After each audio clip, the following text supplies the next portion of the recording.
30 दिन, मोटा मोटा देखे तो 720 घंटे। सुनने में ज्यादा लग रहे हैं या फिर टेंशन हो रही है? अगर तुम भी सोच के बैठे हो कि साइंस के अंदर अभी तो हमने कुछ भी नहीं पढ़ा, इतना सारा सिलेबस है और बचे हैं सिर्फ मात्र 30 दिन, तैयारी कैसे करेंगे? तो बच्चों टेंशन मत लो, मैं आ चुका हूँ। 30 दिन बहुत होते हैं गेम पलटने के लिए। इस बार मैं आपके लिए लेके आया हूँ एक ऐसा रोड मैप, एक ऐसा ब्लूप्रिंट जिसे आप अगर शिद्दत से फॉलो करोगे तो आपका पूरा साइंस का सिलेबस सिर्फ 30 दिन के अंदर कंप्लीट हो जाएगा। भाई कोई बोरिंग टाइम टेबल नहीं दूंगा, ऐसी चीज आपको नहीं बताऊंगा जो आप पूरा ना कर सको। एक एक स्टेप आपको समझाने वाला हूँ। 30 दिनों के अंदर पूरी साइंस को कंप्लीट कर सकते हैं। बस ये वीडियो आपको लास्ट तक देखनी है। तो चलिए वीडियो शुरू करते हैं। तो बच्चों जैसा कि आप लोग स्क्रीन पर देख सकते हो, हम यूज करने वाले हैं ब्लॉक स्ट्रेटजी। ब्लॉक स्ट्रेटजी का मतलब है कि हम एक एक सब्जेक्ट का पोस्टमार्टम करने वाले हैं। सबसे पहले हम एक सब्जेक्ट उठाएंगे, उसे पूरा स्टडी करेंगे, फिर उसके बाद हम दूसरे सब्जेक्ट पर चलने वाले हैं। हमारे पास टोटल 30 दिन है, तो हम इन 30 दिनों को डिवाइड करने वाले हैं 4 सेगमेंट के अंदर।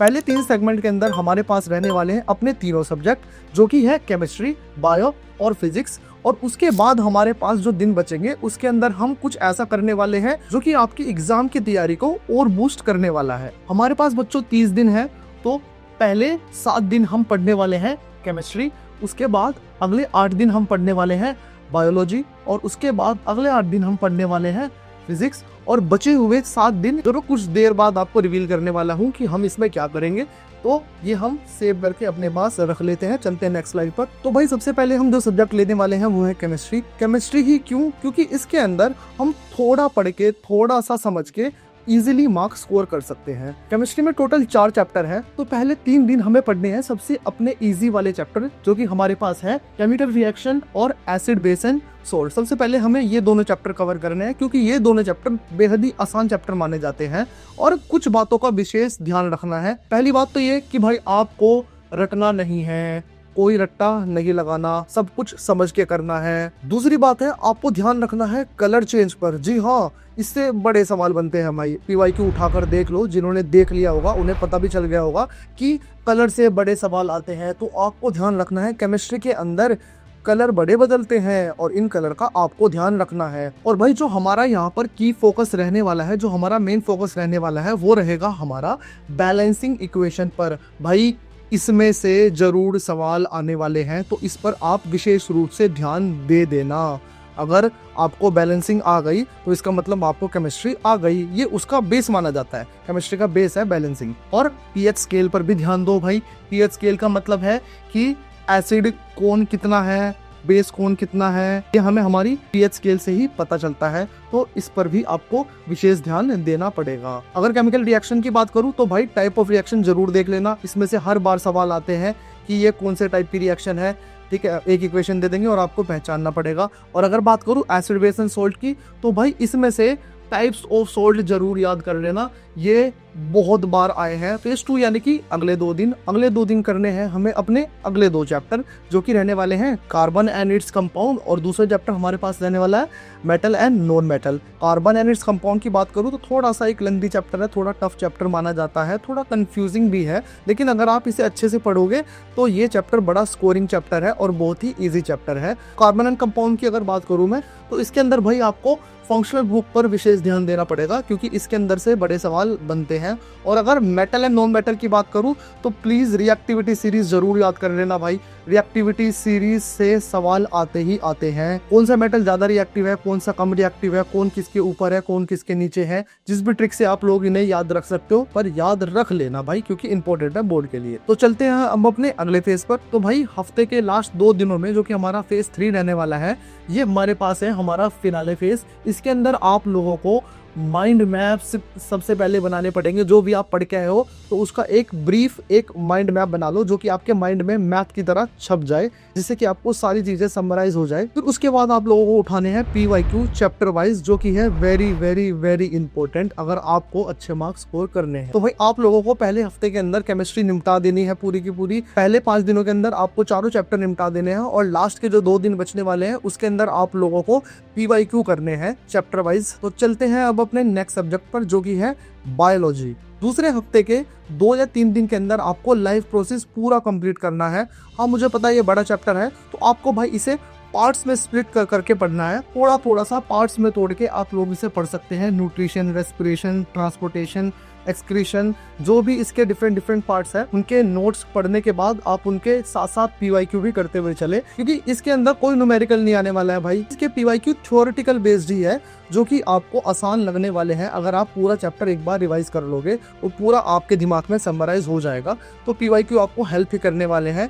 तो वो हफ्ते के लास्ट में नहीं, इनके साथ साथ ही आपको करने हैं। और अगले 2 या 3 दिन में आपको बायोलॉजी के नेक्स्ट 2 चैप्टर जो कि हमारे पास है, कंट्रोल एंड कोऑर्डिनेशन और दूसरा रिप्रोडक्शन, ये आपको हर हाल में फिनिश करने हैं और साथ साथ इनके पीवाईक्यू भी करने हैं। भाई कंट्रोल एंड कोऑर्डिनेशन की बात करूं, coordination in plant, brain, reflex action, इन सब टॉपिक पर आपको थोड़ा सा ध्यान देना पड़ेगा, क्योंकि ये बोर्ड के अंदर पूछे जाते हैं। और अगर रिप्रोडक्शन की बात करूं, तो रिप्रोडक्शन के अंदर असेक्सुअल रिप्रोडक्शन और सेक्सुअल रिप्रोडक्शन दोनों ही इंपॉर्टेंट है। असेक्सुअल रिप्रोडक्शन के टाइप्स पूछ ले जाते हैं, कौन सा ऑर्गेनिज्म किस टाइप से रिप्रोड्यूस करता है, इस पर सवाल आ जाते हैं। और अगर सेक्सुअल रिप्रोडक्शन की बात करूं, तो सेक्सुअल रिप्रोडक्शन के अंदर भाई male and female reproductive system के डायग्राम या फिर इनसे रिलेटेड सवाल पूछे जाते हैं। तो इन सब टॉपिक पर आपको विशेष थोड़ा सा ध्यान देना पड़ेगा। और हाँ, पीवाईक्यू करना मत भूलना। और भाई दूसरे हफ्ते के आखिरी 2 दिनों के अंदर हम लोगों को उठाना है हेरिडिटी और अवर एनवायरनमेंट। अवर एनवायरनमेंट वैसे बहुत ही छोटा चैप्टर है, इसे आप 2-3 घंटे के अंदर भी निपटा सकते हो अगर आप स्टार्टिंग से इसे लेके चलो।